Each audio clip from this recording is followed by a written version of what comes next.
กับเติมไฮโดรลิกบ้านเราคือระบบมอง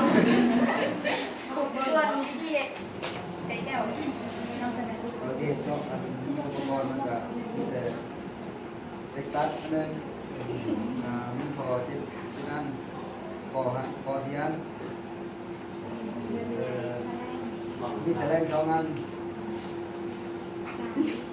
มีสายสลมหนึ่งงานมีหน้าไม่ได้หรอ มีแป้ง ก็มีหน้าบ่ ที่เหตุการณ์หลักต้องบริเวณเขาต้องแป้งเป็นแฟนมากที่หูแต่ละตามขนาดเขาต้องการลักษณะประกอบก็คือต้องมีคอเนาะเส้นลายก็ตัวหนึ่งคอหากัน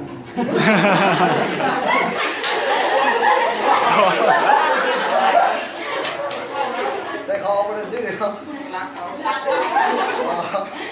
มีเนื้อ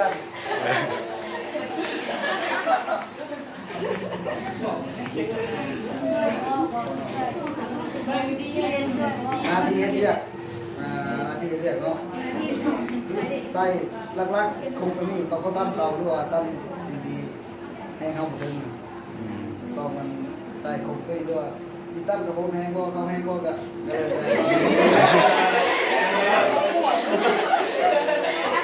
อ๋อใส่ก็ชีวิตจริงนี่เกี่ยวกับอะไรนี่ แต่จริงๆนะตั้งเตาสบายจ้ะตั้งเตาดีแบบปานนอกแต่พอท่านมีของซีมีอย่างต่างใส่คงตัวนี้ ใส่แห้งนั่นอย่างนี้สักกะเลย แต่วิธีตั้งเนี่ยมันต้องมีความดันน้ำใส่แสลงซีเต็มแสลงเลย10 cc เบาแยะ นี่เรื่องบอลมันจะปืนปกตินะสีลมเองสถานีความน่ากลัวแต่ตัวนี้มันหนักกว่า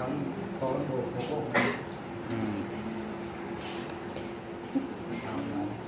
ไม่ได้ยุ่งเลย